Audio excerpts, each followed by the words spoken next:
નડિયાદ મહાનગરપાલિકાના 180 આઉટસોર્સિંગ કર્મચારીઓ હડતાલ પર છે। 180 કર્મચારીઓએ ઉગ્ર આંદોલન કરી કમિશનરને આવેદન આપી રજૂઆત કરી હતી। મહાનગરપાલિકા બન્યા બાદ એજન્સી દ્વારા કર્મચારીઓની ભરતી પ્રક્રિયા થતા કર્મચારીઓમાં રોષ જોવા મળ્યો છે। 2012માં નગરપાલિકા હતી તે સમયે જે લોકોને કાયમી કરવામાં આવ્યા હતા તેમજ જે લોકો 5 ટાઈમ નોકરી કરતા હતા હવે તે તમામ પ્રક્રિયા સરકારની નિયામેલી એજન્સી દ્વારા કરવામાં આવતા કર્મચારીઓ ઉગ્ર આંદોલન પર ઉતર્યા હતા। 15 વર્ષ જૂના કર્મચારીઓને મહત્તમ કાયમી કરવા તેમજ પાર્ટ ટાઈમ કર્મચારીઓને ઇન્ટરવ્યૂ લીધા બાદ આઉટસોર્સિંગ એજન્સી દ્વારા તબદીલ કરવા મહાનગરપાલિકા કમિશનર દ્વારા આ બાબતની કર્મચારીઓને કોઈ નોટિસ અગાઉથી આપવામાં ન આવી હતી, જેનો કર્મચારીઓએ ઉગ્ર વિરોધ કર્યો હતો। મનપા કમિશનરે સમગ્ર બાબતે જણાવ્યું, સરકારના નીતિ નિયમો મુજબ જે એજન્સી નિમાયેલી છે તેના દ્વારા જ સમગ્ર કામકાજ કરવામાં આવશે। આ ટાઈમ કર્મચારીઓને ફૂલ ટાઈમ કરવામાં આવશે તેમજ એજન્સી દ્વારા જે પગાર પહેલા મળતો હતો તેનાથી વધારે પગાર કર્મચારીઓને મળશે। એજન્સી દ્વારા જે કાંઈ નિર્ણયો લેવામાં આવશે તે કર્મચારીઓના હિતમાં હશે।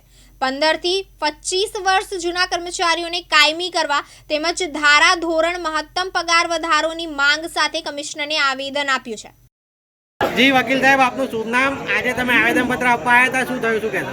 મારું નામ ગિરીશભાઈ સોલંકી છે। હું ખેડા જિલ્લા શ્રમિક સેવા મજદૂર યુનિયનનો પ્રેસિડેન્ટ છું અને સાથે વકીલાત પણ કોઈ એડવોકેટ પણ છું। આજે સફાઈ કામદારો અને ડ્રાઈવરો તેમજ વોટર વર્ક્સના કર્મચારીઓ અહીંયા બધા ભેગા થયા છે।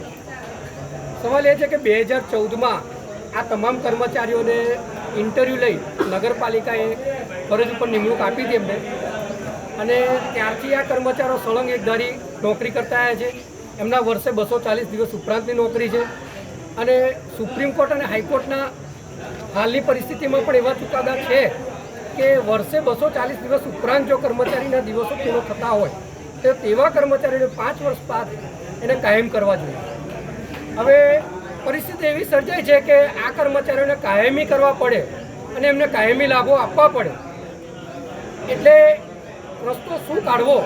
એટલે મહાનગરપાલિકાએ નિર્ણય એવો કર્યો કે આ લોકોની નોકરીઓની શરતોમાં ફેરફાર કરી નાખ્યો અને નગરપાલિકા મજૂર કાયદા મુજબ નોકરીઓની શરતોમાં ફેરફાર કરવો હોય તો પહેલાં નોટિસ જાહેર કરવી પડે, જે મ્યુનિસિપલ કમિશનરે કર્યું નથી અને આ કર્મચારીઓને સીધા કોન્ટ્રાક્ટ એજન્સીમાં તબદીલ કરી નાખ્યા છે, જેનો અમે આજરોજ વિરોધ કરવા આવ્યા હતા।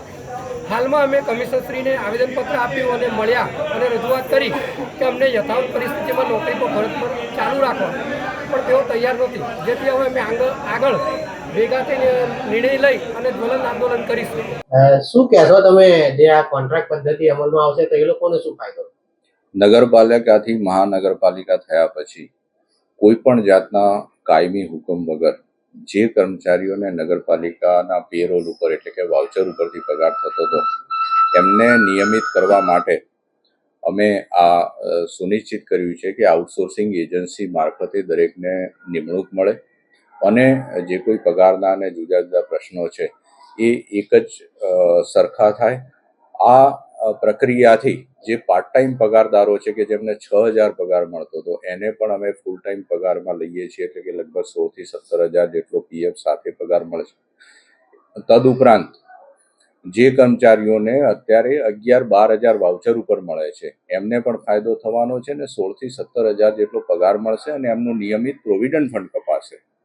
એટલે આ કોઈ ગેરસમજથી આ કર્મચારીઓ આમાં સંમત નથી થયા અને એમના માટે થઈને એ લોકો આવેદનપત્ર આપી ગયા છે, પણ એમને સમજૂત કરવાનો મેં અને નાયબ મ્યુનિસિપલ કમિશનરશ્રીઓ દ્વારા પ્રયત્ન કરવામાં આવ્યો છે કે આ તમારા હિતની વાત છે અને આગળ ઉપર પણ જે કોઈ લાંબા સમયથી કર્મચારીઓ કામ કરી રહ્યા છે સરકારશ્રીના નીતિ નિયમોને અનુસાર અને સરકારશ્રી દ્વારા જે કોઈ જગ્યાઓ નિયત થાય તેમાં જે ભરતી પ્રક્રિયાના જે નિયમો બને એ અનુસાર આગામી પ્રક્રિયા કરવામાં આવશે। સાહેબ, આ જે અત્યારે તમે જે કહી રહ્યા છો આ તમામ બાબતની માહિતી આ લોકોને આપવામાં આવી છે, આ લોકોને સમજણ પાડવામાં આવી છે કે? બિલકુલ મારા દ્વારા અને 2 ડેપ્યુટી કમિશનર સાથે અમે એમને બોલાવ્યા છે સામેથી અને એમને આ તમામ વિગતોથી સમજૂત કર્યા છે।